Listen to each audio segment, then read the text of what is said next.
Hi, എന്താണ് multi disciplinary rehabilitation centre? Multi disciplinary ആ പേരിൽ തന്നെയുണ്ട്. പല പ്രൊഫഷണൽസ് ഇൻവോൾവ് ആയിട്ടുള്ള റീഹാബിലിറ്റേഷനെയാണ് നമ്മൾ മൾട്ടി ഡിസിപ്ലിനറി റീഹാബിലിറ്റേഷൻ സെന്റർ എന്ന് പറയുന്നത്.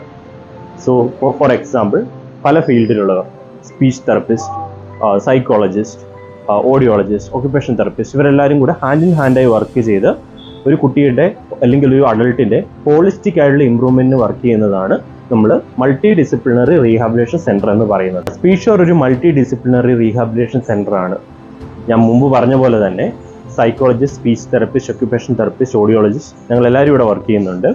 ഒരു കുട്ടി വരുമ്പോൾ ഏതെങ്കിലും ഒരു ആസ്പെക്ട് മാത്രം ഫോക്കസ് ചെയ്യാതെ എല്ലാ ആസ്പെക്റ്റിലും കൂടിയുള്ള ഒരു പ്രോഗ്രസ് ആണ് നമ്മൾ എയിം ചെയ്യുന്നത്.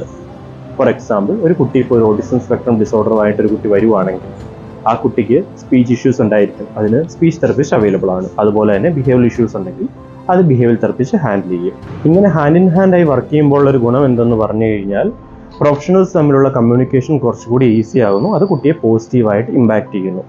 ഫോർ എക്സാമ്പിൾ, ഇപ്പോൾ ഒരു കുട്ടിയുടെ അസസ്മെന്റ് അല്ലെങ്കിൽ തെറപ്പി കഴിഞ്ഞ് കഴിയുമ്പോൾ സ്പീച്ച് തെറപ്പിസ്റ്റ് അതുപോലെ തന്നെ സൈക്കോളജിസ്റ്റ് തമ്മിലൊരു ഡിസ്കഷൻ ഉണ്ടാവുകയും അതുവഴി അവർക്ക് അവരുടെ ഫൈൻഡിങ്സും അവരുടെ സെഷൻ ഉണ്ടാകുന്ന കുട്ടിയുടെ പ്രോഗ്രസും ഡിസ്കസ് ചെയ്യാനായിട്ടും സഹായിക്കുന്നു. അപ്പം ഫോർ എക്സാമ്പിൾ, ഇപ്പോൾ സ്പീച്ച് തെറപ്പിസ്റ്റിന് സൈക്കോളജിക്കൽ ആസ്പെക്ട് അല്ലെങ്കിൽ ബിഹേവിയർ ആസ്പെക്റ്റിനെ കുറിച്ച് നല്ല നോളജ് ഉണ്ടായിരിക്കും. അതുപോലെ തന്നെ ബിഹേവിയർ തെറപ്പിസ്റ്റിന് സ്പീച്ച് ആസ്പെക്റ്റിനെ കുറിച്ചും നോളജ് ഉണ്ടായിരിക്കും.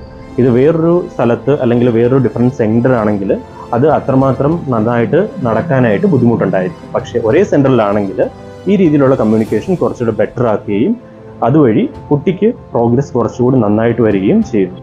നിങ്ങൾക്കറിയാവുന്ന ആർക്കെങ്കിലുമോ ഇപ്പോൾ പറഞ്ഞ പോലത്തെ സ്പീച്ച്, ലാംഗ്വേജ്, ബിഹേവിയറൽ എന്തെങ്കിലും ഡെവലപ്മെന്റൽ ഡിലേസ് ഉണ്ടെങ്കിൽ ഉടനെ തന്നെ സ്പീഷോറിനെ കോൺടാക്ട് ചെയ്യുക. Thank you.